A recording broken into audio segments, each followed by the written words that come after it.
Hello and good day to you all. It is May the 9th, and you are listening to episode 129 of Three Things with Ian.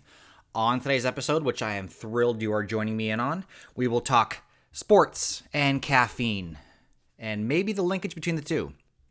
Time will tell.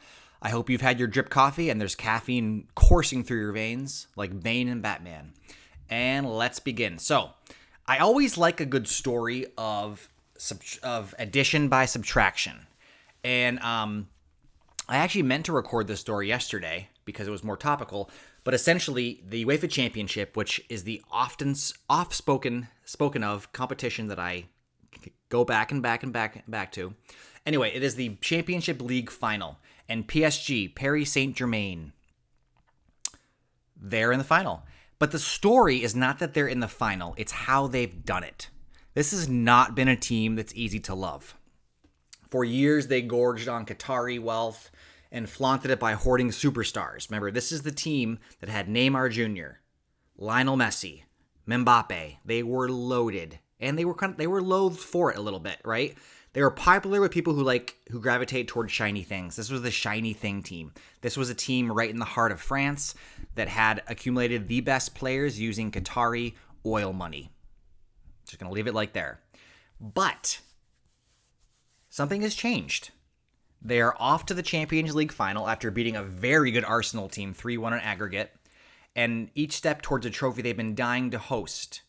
They didn't actually win it when they had the superstar team.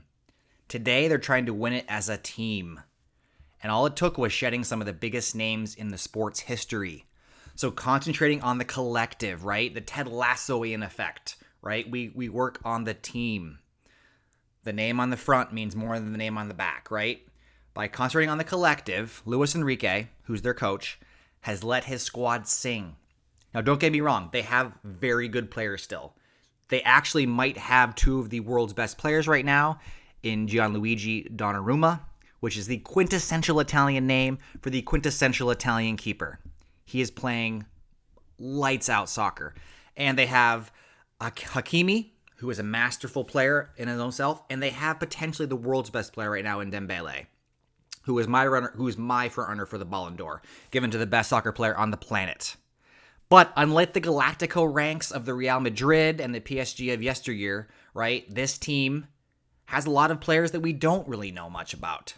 Mbappe quitting for Real Madrid has actually made this PSG team better, and they might go all the way. Time will tell. We have a May 31st matchup between PSG and Inter Milan for the global championship. So, this story is interesting to me because they shedded their superstars, they focused on the collective, and they became potentially the best team in the world. So, more to come on that. Okay, topic number 2. I guess a little check-in. The spacecraft, as far as I know, Cosmos 482, as of Friday at 4:04 p.m., I have not heard about a touchdown. So, splash, ouch, thud, we don't know where it is. Scrolling. All right, let's talk about caffeine. I came across a delightful article. Remember I talked about Dan Campbell, the coach of the Detroit Lions NFL football team? He has a crazy caffeine intake, and this poor sports journalist decided to try to order what Dan Campbell drinks, and he kind of like live streamed it. And then he also did some research into the linkage between caffeine and performance. So let's dive in. So Dan Campbell's order is 2 40-ounce coffees, 2 shots of espresso in each. So this is colloquially called a black eye. This is a punchy drink. Not only are you consuming large vessels of coffee, but he's adding 2 shots of espresso. So this is 1,420 milligrams of caffeine. That is a lot of caffeine. I drink about 20 ounces of black coffee a day, and maybe a shot of espresso. So this is a monumental. I mean, Dan Campbell is 6'5". I am 5'8", but still, that is a monster amount of caffeine. So, what does caffeine do to the body, right? The way that I drink coffee and the way Dan Campbell drinks coffee, it is a low-calorie, less sugar version of any sports drink, right? If you get a black coffee and you don't add sugar or cream, you are coming in at between 0 and 5 calories. Low calorie, right? But what does caffeine do to your body? Well, it does a lot of things. Makes you feel really good and awake and alert, right? It blocks the andesine receptors, right? Andesine is what promotes sleep.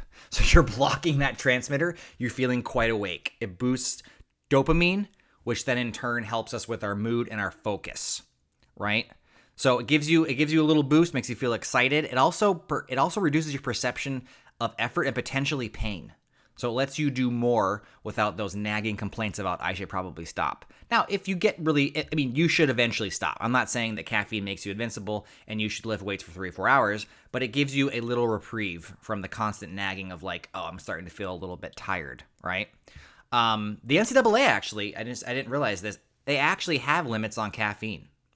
Athletes cannot have, quote unquote, urinary caffeine concentration exceeding 15 micrograms per milliliter, which is roughly the equivalent of 6 to 8 cups of coffee in the 2 or 3 hours before competition.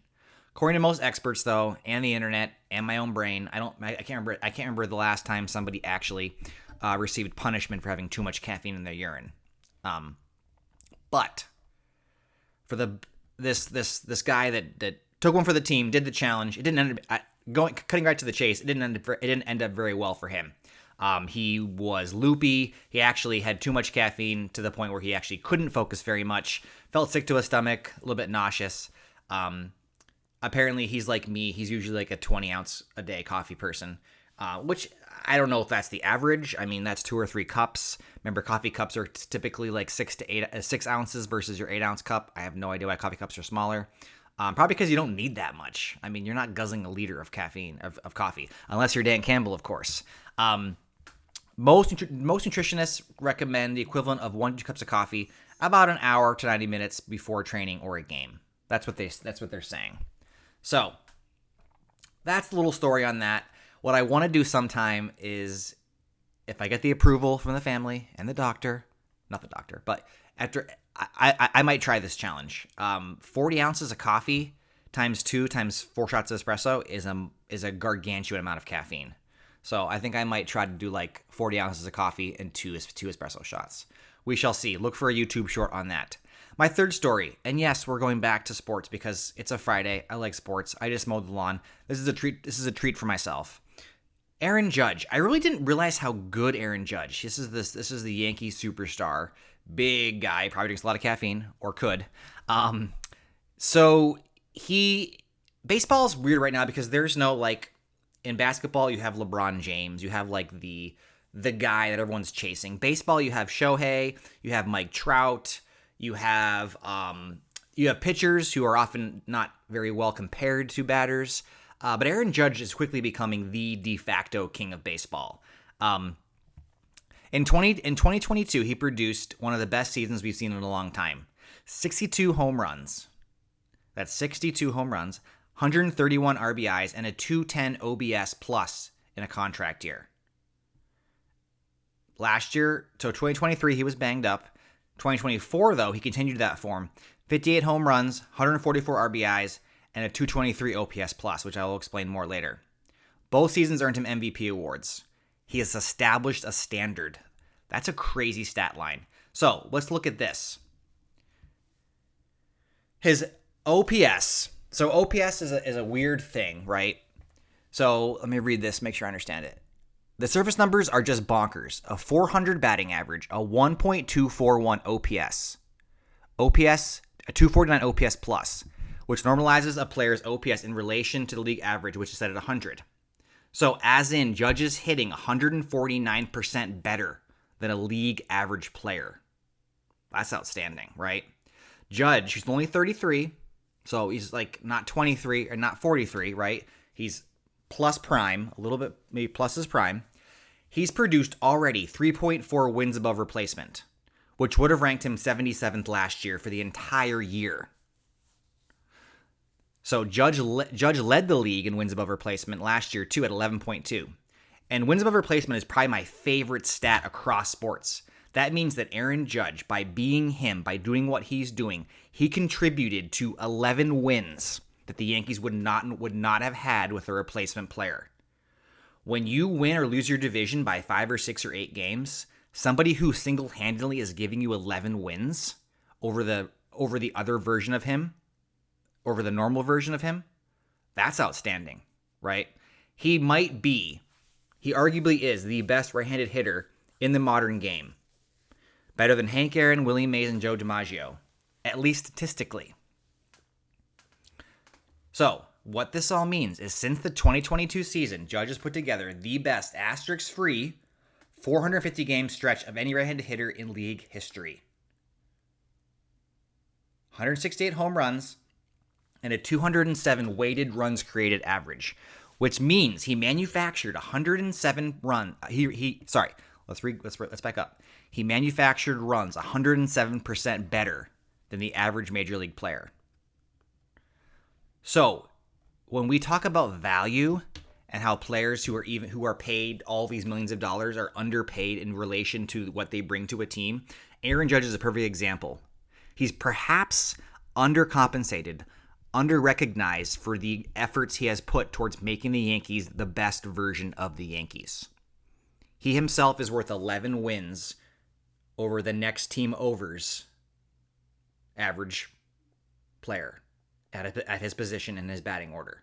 That is outstanding. I did not realize that we were talking about this sort of Mount Rushmorean perspective. So anyway, let's go drink some caffeine together. We'll do a Mother's Day episode because we do an episode every single day, so I can't miss a holiday. Those are built in. But we will talk again later. Like, share, subscribe, do all that fun stuff. Be above the line. And hey, have a cup of coffee. You've earned it. Take care, guys. Goodbye.